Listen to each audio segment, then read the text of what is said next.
नमस्कार दोस्तों। आज दूसरी क्लास में आपका फिर से एक बार स्वागत है। पहली क्लास में अपन ने चर्चा की थी बेसिक अकाउंटिंग की, और उसमें अपन ने बात की थी खाते। इसी को अपन बोल रहे थे अकाउंट्स या लेजर। तो लेजर क्या होता है, खाता क्या होता है, या अकाउंट्स क्या होता है, ये अपन ने चर्चा की थी। और अपन ने इसके टाइप पढ़े थे, टाइप्स ऑफ अकाउंट्स, यानी कि खातों के प्रकार। तो अपन ने 3 प्रकार के खाते पढ़ लिए थे। एक पढ़ा था अपने व्यक्तिगत खाता, दूसरा खाता पढ़ा था अपन ने वस्तुगत खाता, और तीसरा खाता अपन ने पढ़ लिया था जिसका नाम था आय और व्यय खाता। ये 3 खातों की अपन ने चर्चा की थी। व्यक्तिगत खाते में मैंने बताया था कि इसमें सभी व्यक्ति, सारे व्यक्ति किस में आते हैं, व्यक्तिगत खाते में। सभी कंपनियां, संस्थाएं, ट्रस्ट, बैंक, किसी भी संस्था या कंपनी का नाम आ जाए तो व्यक्तिगत खाता होगा। दूसरी बात अपन ने बात की थी कि जो मालिक होता है, मालिक के 2 खाते बनते हैं। कितने खाते बनते हैं? 2 खाते। एक बनता है पूंजी खाता और दूसरा खाता बनता है आहरण खाता। पूंजी का मतलब होता है मालिक अपने व्यापार को चलाने के लिए जो भी राशि लगाएगा उसको अपन पूंजी बोलते हैं, कैपिटल।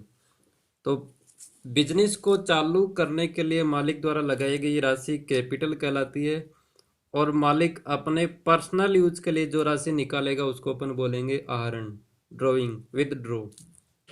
तो ये अपन ने चर्चा कर ली थी। इसके बाद में बात करें वस्तु की, तो वस्तु में मैंने एक चीज़ आपको बता दी। वस्तु ये हमेशा क्या होती है, भौतिक होती है, यानी कि जिसका आकार होता है, प्रकार होता है, रंग रूप डिजाइन होती है, उसको अपन वस्तु बोलते हैं।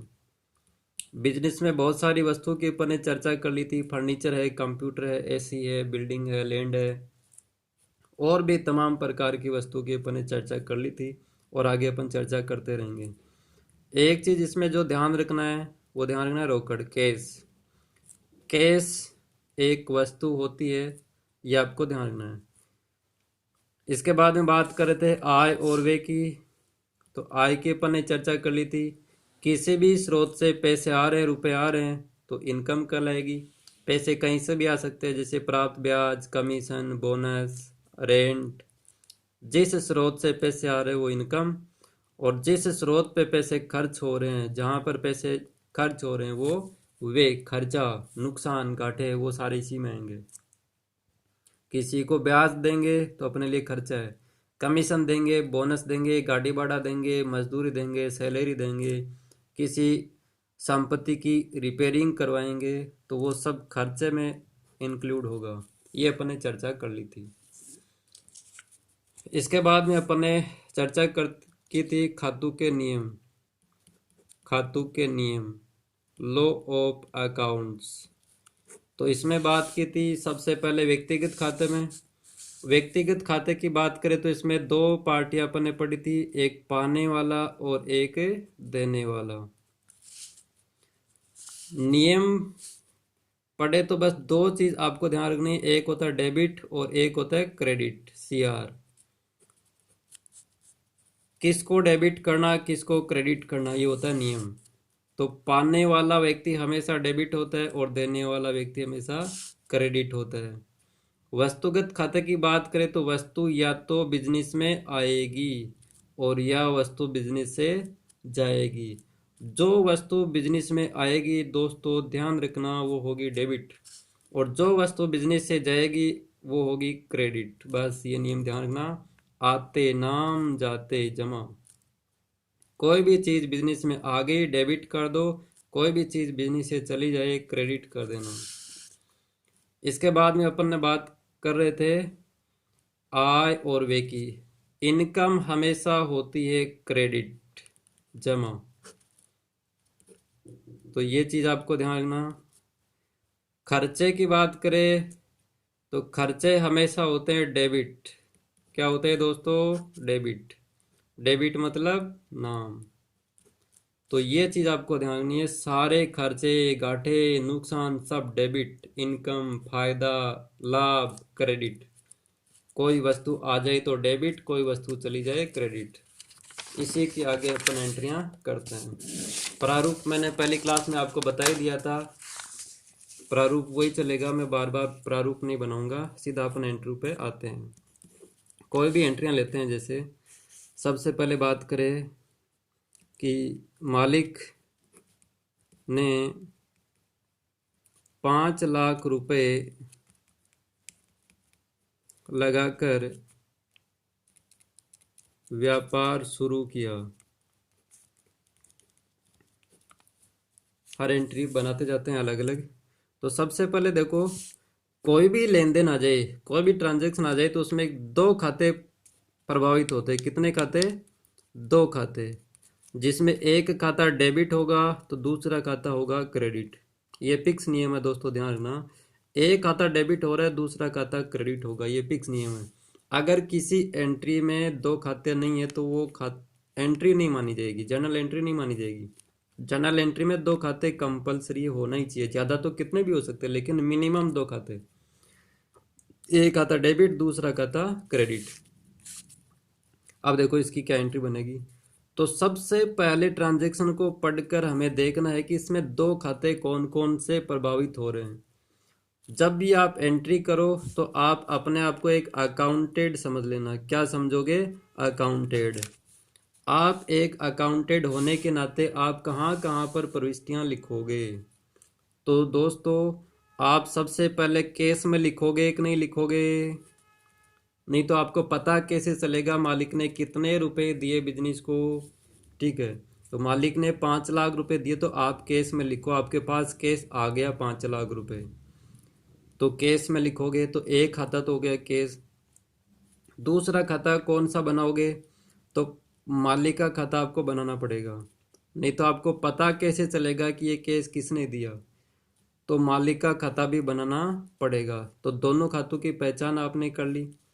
अब इनके नियम पढ़ो। पहले देखो, केस अकाउंट कौन सा अकाउंट है? खाते अपन ने तीन ही पढ़े, व्यक्ति, वस्तु और आय और व्यय खाता।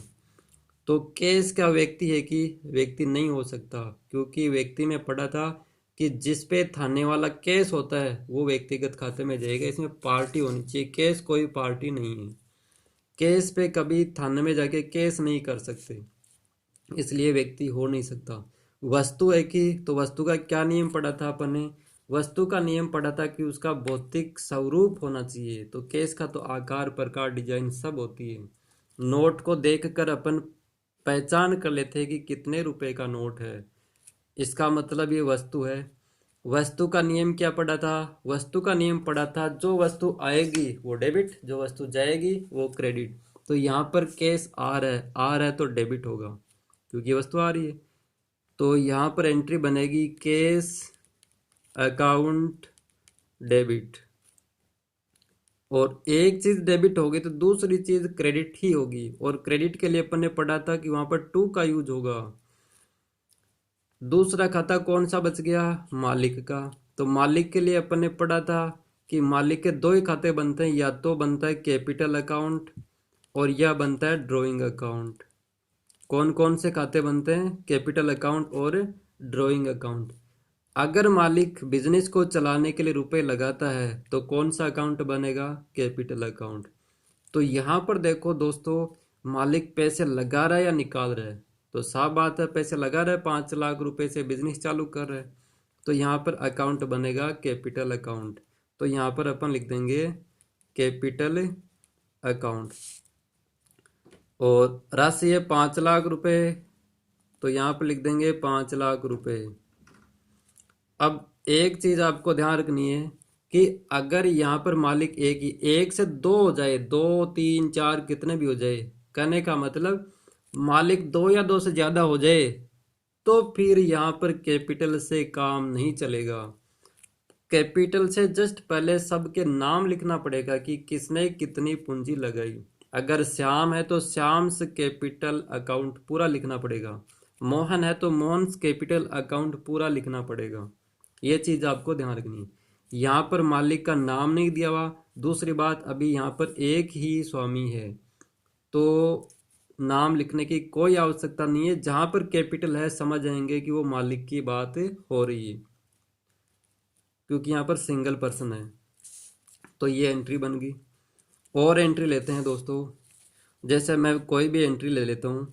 जैसे मैंने कहा माल खरीदा 20,000 रुपये का। माल कितने का भी खरीदो। अब देखो इसकी एंट्री क्या बनेगी, मेन है इसकी एंट्री।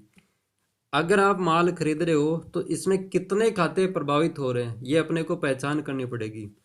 तो सीधी सी बात है, माल खरीद रहे हो तो वस्तु आ रही है आपके पास, माल खरीदा। माल खरीदने को इंग्लिश में बोलते हैं परचेज करना, और माल बेचने को बोलते हैं सेल्स करना। तो यहाँ पर परचेज की बात हो रही है, तो परचेज में आपको लिखना पड़ेगा। अगर परचेज में नहीं लिखोगे तो बताओगे कैसे माल कितने का परचेज किया। अगर आप परचेज में लिख ही नहीं रहे हो तो परचेज अकाउंट मिलाओगे कैसे, परचेज का खाता मिलान कैसे करोगे। तो परचेज में लिखना कंपलसरी है। दूसरी बात, यहाँ पर तो माल खरीदा 20,000 रुपये का, इतना ही लिख दिया, तो अब दूसरा खाता कहाँ से लेके आए। तो दोस्तों आपको देखना है कि बिना कैश के आपको कौन माल बेचेगा। ठीक है, उधार खरीदोगे तो साफ लिखा हुआ आएगा उधार खरीदा। अगर उधार लिखा हुआ नहीं है तो आपको रोकड़ी समझना पड़ेगा। तो आपने रोकड़ी माल खरीद लिया, तो देखो एक चीज तो आ रही है, सामान आ रहा है, कैश जा रहा है, दोनों ही वस्तु है। तो वस्तुगत खाते का नियम लगा दो। वस्तुगत खाते का नियम पड़ा था कि कोई वस्तु आती है तो डेबिट कर दो, कोई वस्तु जाती है तो क्रेडिट कर दो। आ क्या रहा है, सामान आ रहा है, परचेज आ रहा है, इसलिए यहाँ पर परचेज अकाउंट क्या हो जाएगा, डेबिट हो जाएगा। तो purchase account debit to cash account. तो परचेज आया इसलिए परचेज डेबिट हो गया, कैश यहाँ से गया इसलिए कैश क्रेडिट हो गया। और जो भी अमाउंट है वो अमाउंट अपन लिख देंगे। इसका प्रारूप जरूर ध्यान रखना दोस्तों, प्रारूप में ही आपको एंट्री करनी है। इसका एक फिक्स प्रारूप होता है, परफॉर्मा होता है, उसी परफॉर्मे में आपको एंट्री करनी पड़ेगी। और एंट्री लेता हूँ। जैसे यहाँ पर मैंने लिखा मोबाइल खरीदा। मोबाइल खरीदा मैंने 18,000 रुपये का। तो अपने पास क्या चीज़ आ रही है, मोबाइल। तो मोबाइल का खाता बनाना पड़ेगा।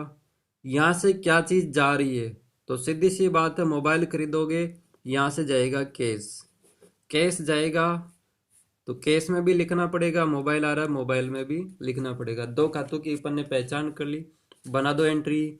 अपने पास क्या चीज़ आई, मोबाइल आया, तो मोबाइल डेबिट कर दो। जो चीज़ आएगी वो डेबिट, तो के mobile account debit to cash account, तो यहाँ पर लिख दो टू कैश अकाउंट, बन गई एंट्री। जो भी अमाउंट है वो अमाउंट यहाँ पर लिख देंगे, ये बन गई एंट्री। और एंट्री लेते हैं। हाँ दोस्तों एक चीज़ और ध्यान रखना, शायद पहले बता दिया होगा, नहीं बताया तो वापस देख लो। यहाँ पर भी देखो माल खरीदा, और यहाँ पर भी देखो मोबाइल खरीदा। यहाँ पर खरीदा लिखा हुआ है, यहाँ पर खरीदा लिखा हुआ है। क्या यहाँ पर मैं परचेज लिख सकता हूँ कि मोबाइल की जगह। अगर आप यहाँ पर परचेज लिख दोगे तो रॉन्ग हो जाएगा, गलत हो जाएगा दोस्तों। परचेज नहीं आ सकता यहाँ पर। अब क्यों नहीं आ सकता, लॉजिक समझना। मैंने शायद पहले बता दिया होगा, नहीं तो वापस देख लो। एक होता है माल और एक होता है स्थायी संपत्ति। माल को इंग्लिश में बोलते हैं अपन गुड्स, और स्थायी संपत्ति को अपन बोलते हैं फिक्स्ड एसेट्स। अगर आप स्थायी संपत्ति खरीद रहे हो, फिक्स्ड एसेट्स खरीद रहे हो, तो इस संपत्ति का नाम ही लिखा जाएगा दोस्तों, नाम ही लिखा जाएगा। अगर आप माल खरीद रहे हो तो पहले तो देखो माल कहते हैं किसे हैं, गुड्स कहते हैं किसे हैं। तो कोई भी चीज जो आप खरीद रहे हो वापस बेचने के लिए खरीद रहे हो, यानी कि जो आपका जो पर्पज है वो है रीसेल, ठीक है, वापस बेचने के लिए खरीद रहे हो तो ही वो माल में इंक्लूड होगा, वो गुड्स कहलाएगा। और जब भी आप माल खरीदोगे यानी कि वापस बेचने के उद्देश्य से माल खरीदोगे, वस्तु खरीदोगे, ठीक है, तो वहां पर परचेज लिखोगे, बेचोगे तो सेल्स लिखोगे।